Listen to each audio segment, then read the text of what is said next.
Hello YouTube, my name is Isabella and today we're going to be discussing the first 3 Wheel of Time books, spoilery and non-spoilery, and just general thoughts I've had on my entrance into this series that is beloved by many. So I had the idea to do some sort of dedicated video towards my thoughts on the series so far, just because they are so long, there's so much content with them, and usually with my wrap-ups they tend to run long already, so I don't want to dedicate too much individual time in like a wrap-up of sorts. So I kind of landed on discussing 3 books at a time as I attempt to make my way through the Wheel of Time series. So I'm sure if you've clicked on the video, you know what the Wheel of Time series is about. If not, you know that it's an epic fantasy series spanning many books.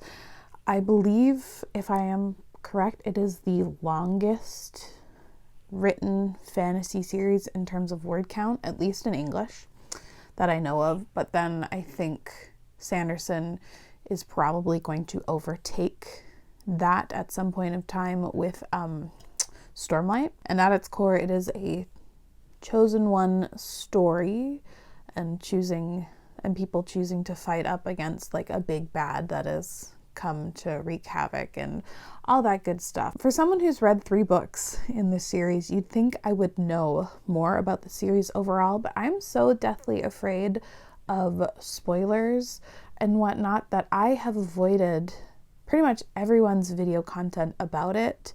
If you are a creator that has read the whole series in general, I will stay away from your Wheel of Time videos. So for some context background, I read the first 3 books last year, I think the first in May, and then the other 2 sometime nearing the end of 2021.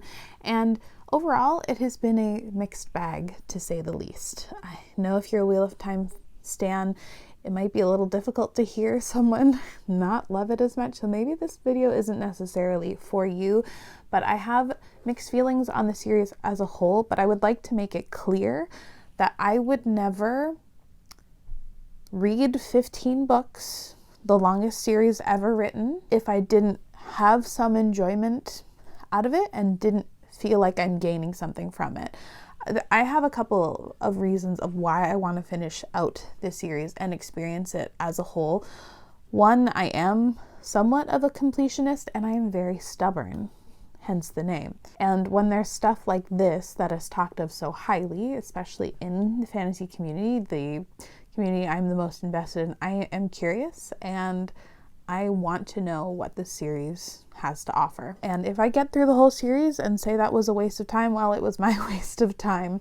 I don't think so. There is a lot and stuff I have enjoyed from here, but there is a lot I have struggled with as well, and I think that's perfectly fine. The goal of this video is to catch you up on my thoughts on each individual book I have read, being The Eye of the World, The Great Hunt, and The Dragon Reborn, before I am set to start book 4, of which my audiobook hold has come in recently.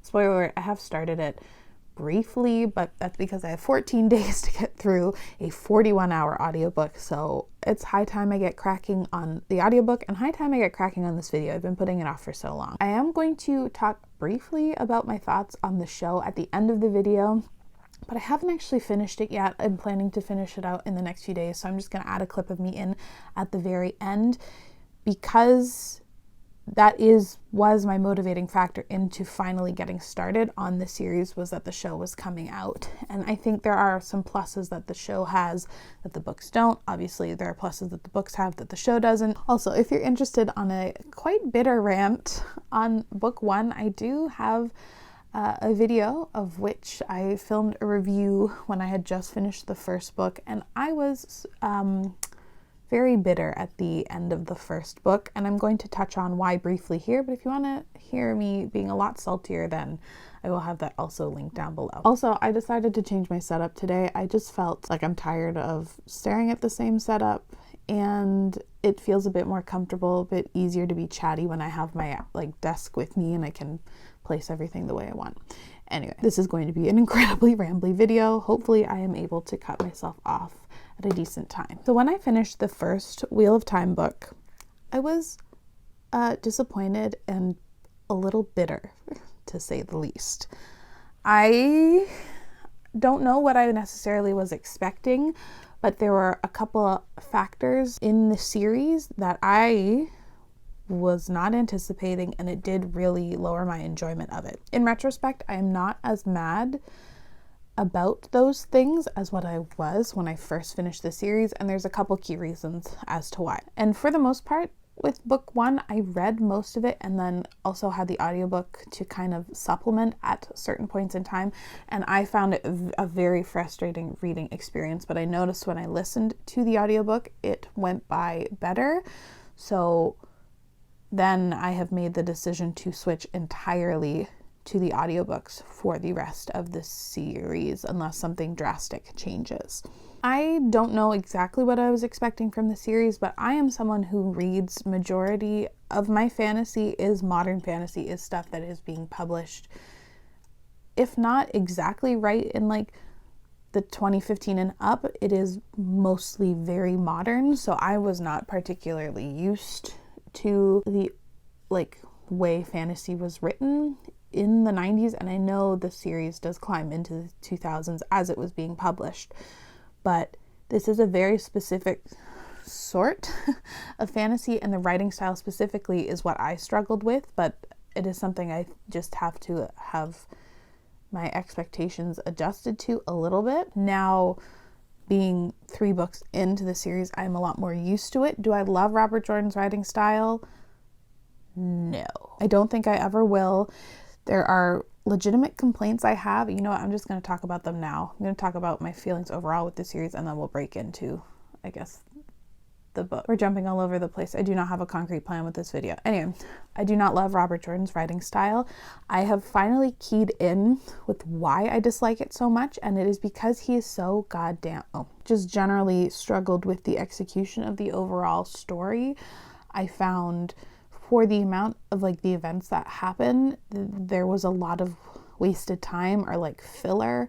I find, again, his writing to be overly descriptive, and he really likes to discuss the minutia of traveling day to day, back to back, and I thought just it could have been shortened and you would not have lost anything really overall with the quality of the story. So that is why I struggled with book 1. I'm not as mad about it now. I've adjusted my expectations, and the other 2 books did go by better. So I do have some consistent thoughts though of the 3 books overall, and then we're finally going to talk about the 3 books, which is the intention behind this video. This is what happens when I don't have a concrete plan for things I'm going to discuss. I'm chatty, I'm rambly, and I like to bounce back all over the place. So, consistently speaking, the thing that has me so intrigued by this story not only is the length, but I do genuinely love the scope of the world that Robert Jordan has built. I love expansive fantasy landscapes. I love when things are fully developed, and especially when the series are so grand and large. I love when there are very distinct cultures and groups of people, different landscapes that are discovered, and there is a lot behind this world that is still yet to be revealed, obviously, and that is what I find the most intriguing about it. I love the general scope of the story. I do think he could scale it back with the over description as well. As I've previously mentioned, I have struggled with Robert Jordan's writing style. I have kind of finally figured out why with me starting The Shadow Rising, and that is the constant repetition that he does drives me insane. All of the characters consistently, when speaking, they'll be like, I will not do that, I say, I will not. And that repetition in the dialogue drives me crazy, because they all do it. It is all consistent, and especially when they're mad or being stubborn, you see that shit all the time, and it just irks me. As much as I said I love the world, I do not love the gender dynamics, gender roles, the rigid roles that are adhered to by our main characters. I know that there are other parts of the world and whatnot that don't adhere to this, but when you're following such squares sometimes, and when they're constantly talking about women are crazy and men are just stupid, and they think that every time they're thinking about someone of another gender drives me freaking crazy. The characters are somewhat of a middle ground for me, and the plot as well. I think that the characters in theory are cool and very interesting, and on their own there are characters I very much like, and I'm going to discuss who I like and whatnot. But one of the things that also drives me a little nuts about this series is that the characters all seem to hate one another. I don't understand the thought process behind having these characters constantly complaining about the other, never wanting to be involved with the other. Like, I understand, I get it, the things they're going through, and like events happen that are upsetting, and you learn things about these characters that would be upsetting, but them constantly interacting with each other, but then also being like, I just like never wanting to be around one another is something that I find so baffling, and I find very odd that no editor, no reader, whoever would have like been like, hey Robert, maybe show them interacting where they like each other. And that's, spoiler alert, one of the things that I think the show has done so much better from like minute one. The plot too is not the most exciting as of yet. It's very baseline, very beginning level stuff, and I just think overall it would be plotted better if the pacing was better, and I would enjoy that a little bit more. I think now I'm finally going to discuss, like probably 18 minutes into me filming, finally going to discuss my thoughts on the individual books. Maybe this section is going to go a bit faster than I thought, just because I've been chatting for a long time already. Also, I've decided, Jesus, I keep making this run longer. I have decided that throughout the series now I will be taking dedicated notes to my thoughts on it, because having to cast back and think back like 6 months or even longer for the first book was a little difficult for me, and I do not plan on continuing like reading the series back to back to back. I'm probably going to do maybe 3 a year, maybe a bit more if I'm lucky. So for the events of The Eye of the World and my overall thoughts on it, again, there's that video of me being a lot more bitter. But in terms of the plot and whatnot, as much as I have avoided people discussing these books, I know that the first book, The Eye of the World, is meant to be Robert Jordan's ode to the Lord of the Rings, and boy does it read like it. That was another thing that got under my skin when reading it. It's very referential to the Lord of the Rings. There's a lot of stuff that just are like glaringly obvious, and it went a couple steps too far for me personally. Even if you know nothing about this series and you're going in entirely blind, you know nothing, you know from basically minute one that Rand is going to be the chosen one.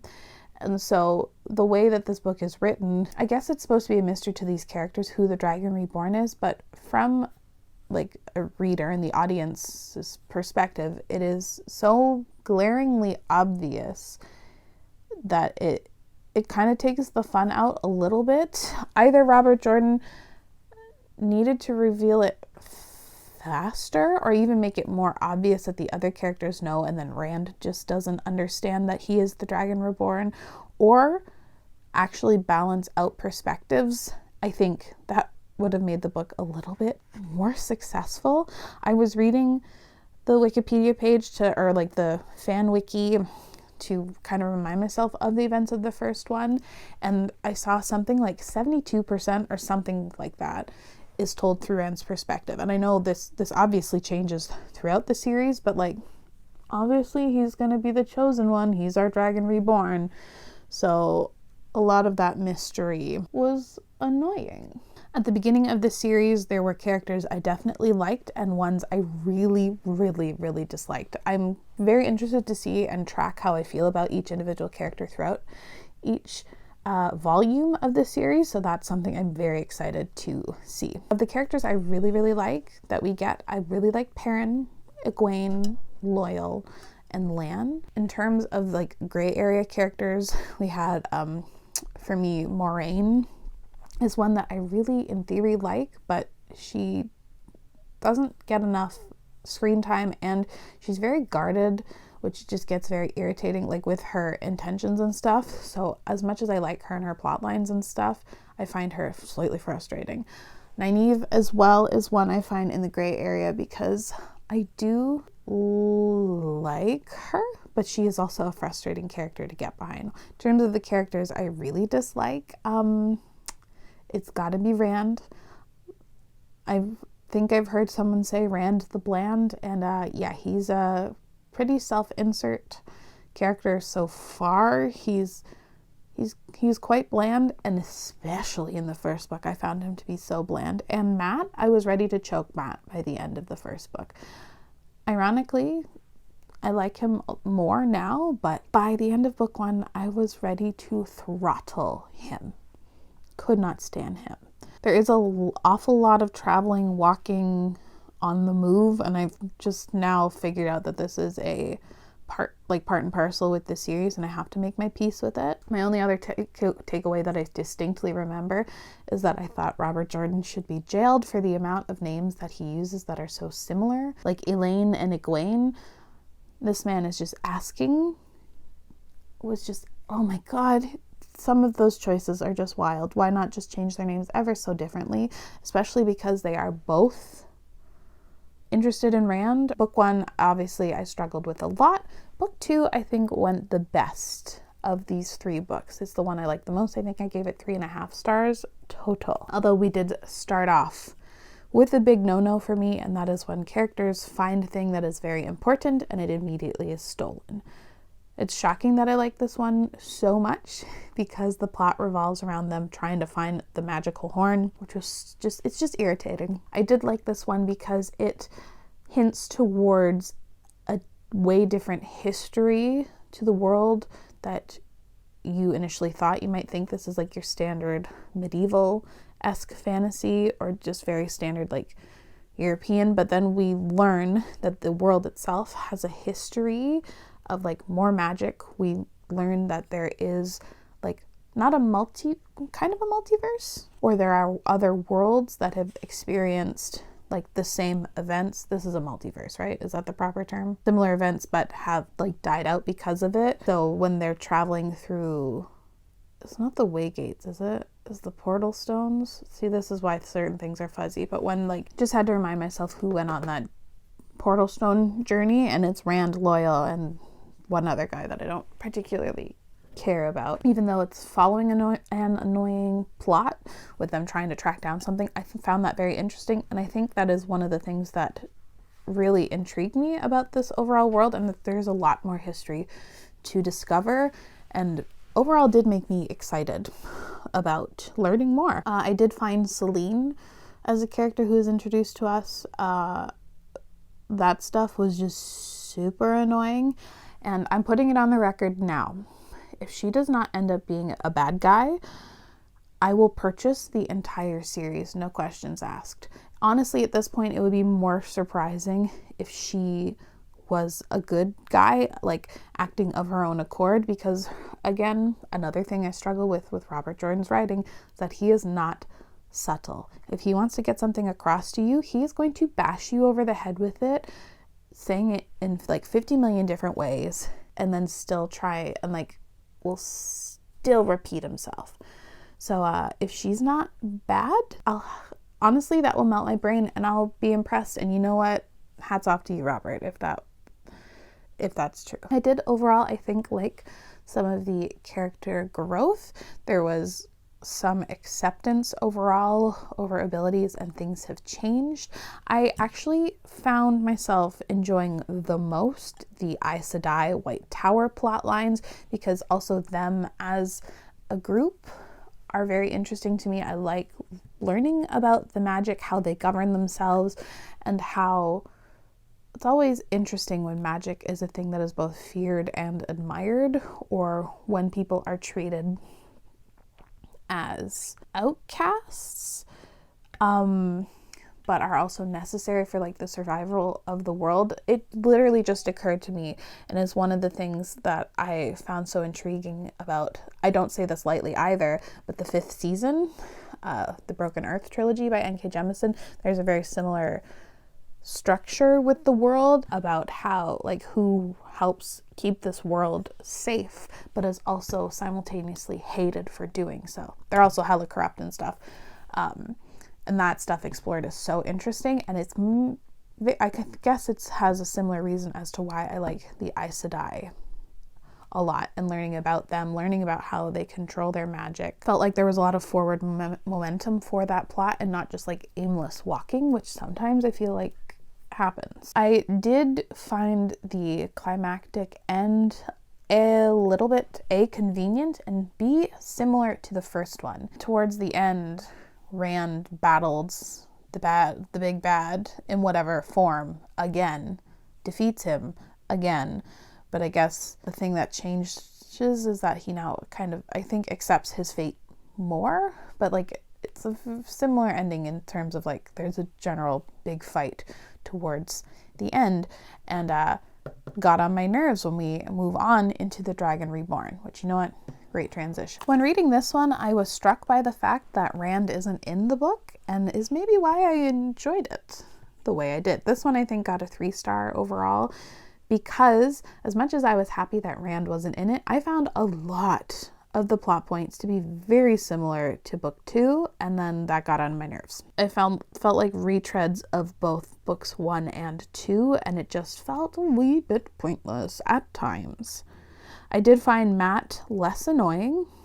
He gets cured of like his dagger, I think, in this one, and he is going off into an interesting path now that I'm interested to see, like, what's in store for his character overall. I've heard rumblings, when I do hear some Wheel of Time tidbits, is that Matt sometimes is some people's favorite characters, and like his journey people love. So I'm interested to see why, if I agree with that. But he's now got like, he's entwined a lot more with some magic, and he's got some weird things going on. He blew the horn, so he's now inextricably, I think, linked to that. And then he also has this weird luck shit going on. So there's more to him than him just complaining. And so I'm less mad at Matt now, which is honestly a huge shock from books 1 to 3. So not a bad thing though. At this point in time, whilst reading the third book, is when it really hit me that I would love to see them interact more as if they actually liked each other. And I think this is why, or another reason why, I tend to like the Aes Sedai White Tower plotline better. When I say that, I mean the girls, Egwene, Elaine now, and Nynaeve, because these girls actually like each other and they show affection towards another, and you can tell that they're actually friends.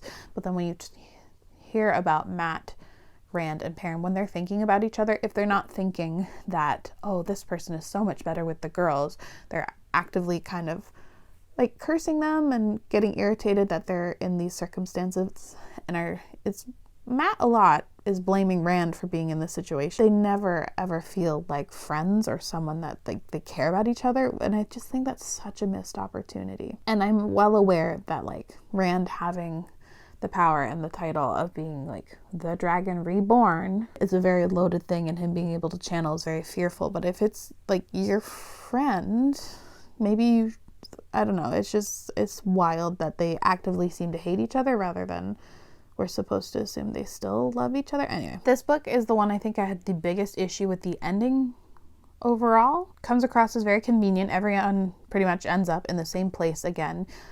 Although we haven't had Rand in the whole book, the girls just managed to be captured in the same city that Rand is like headed towards. And then of course Matt and them like catch up with them, which is certain things that were very similar to the end of the second one. And now it's happening again. There's another big battle. Rand thinks he's won, and the Moraine's like, listen, man. And even with this one, I found the White Tower, like the plotline with the girls, to be a little less intriguing, because it was a lot of like just blind searching, traveling again, blah blah blah, them getting captured again, which was just irritating from back to back. I actually found a lot of sympathy with them when Egwene is captured in book 2 and like cut off from the source. Those depictions that like Robert Jordan did, and like his descriptions of her pain, actually had me feeling a lot of sympathy and empathy for them, which is more than what I feel normally with these characters. So I just realized in the raw footage I have been chatting for an odd 40 minutes, So we're going to wrap this up very quickly and just leave me off. I'm just going to discuss my thoughts on the show, even though I have not yet finished it.